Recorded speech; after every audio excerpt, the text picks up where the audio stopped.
വിസ്മയം അതാണ്. പിന്നെ CKP പത്മനാഭനെ പിടിക്കുമെന്ന് പറഞ്ഞു, പിന്നെ മാണി കേരള കോൺഗ്രസിനെ പിടിക്കുമെന്ന് പറഞ്ഞു. ഇങ്ങനെ ഓരോരുത്തരെ പിടിക്കാൻ വേണ്ടി നടക്കുകയാണ്. പ്രായമുള്ളവർ എവിടെയെങ്കിലും ഉണ്ടോ എന്ന് അന്വേഷിച്ച് VD സതീശനും കൂട്ടനും കൂടി ഇപ്പോൾ പുറപ്പെട്ടിരിക്കുകയാണ് വിസ്മയം തീർക്കാൻ. ഒരു വിസ്മയവും ഈ കേരളത്തിൽ നടക്കാൻ പോകുന്നില്ല.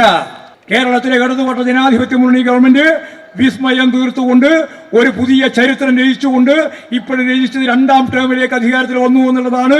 ഇനി രാജ്യത്തിന്റെ ചരിത്രത്തിലെ ഏറ്റവും പ്രധാനപ്പെട്ട ചരിത്രം രചിക്കുന്ന 3ാം ടേമിലേക്ക് ഇടതുപക്ഷ ജനാധിപത്യ മുന്നണി ഗവൺമെന്റ് ഈ രാജ്യത്തിലെ ജനങ്ങളുടെ ജീവിതത്തെ മെച്ചപ്പെടുത്താൻ വേണ്ടിയുള്ള പ്രവർത്തനത്തിൽ, അതുപോലെ തൊഴിലുറപ്പ് പദ്ധതി ഉൾപ്പെടെയുള്ള പദ്ധതികൾ ഫലപ്രദമായിട്ട് മുന്നോട്ടേക്ക് കൊണ്ടുപോകുന്നതിന് നിങ്ങൾക്കൊപ്പം നിന്ന് അതിശക്തമായ പോരാട്ടങ്ങളിലേക്ക് ഞങ്ങളെല്ലാം നിങ്ങളുടെ ഒപ്പമുണ്ട് എന്നും ഗവൺമെന്റ് നിങ്ങൾക്ക് വേണ്ടി നിലകൊള്ളുന്നു എന്നും ചൂണ്ടിക്കാണിച്ചുകൊണ്ട് ഈ പരിപാടി ഔപചാരികമായി ഉദ്ഘാടനം ചെയ്തതായിട്ട് അറിയിച്ചുകൊണ്ട് ഞാൻ എൻ്റെ വാക്കുകൾ ഉപസംഹരിക്കുന്നു.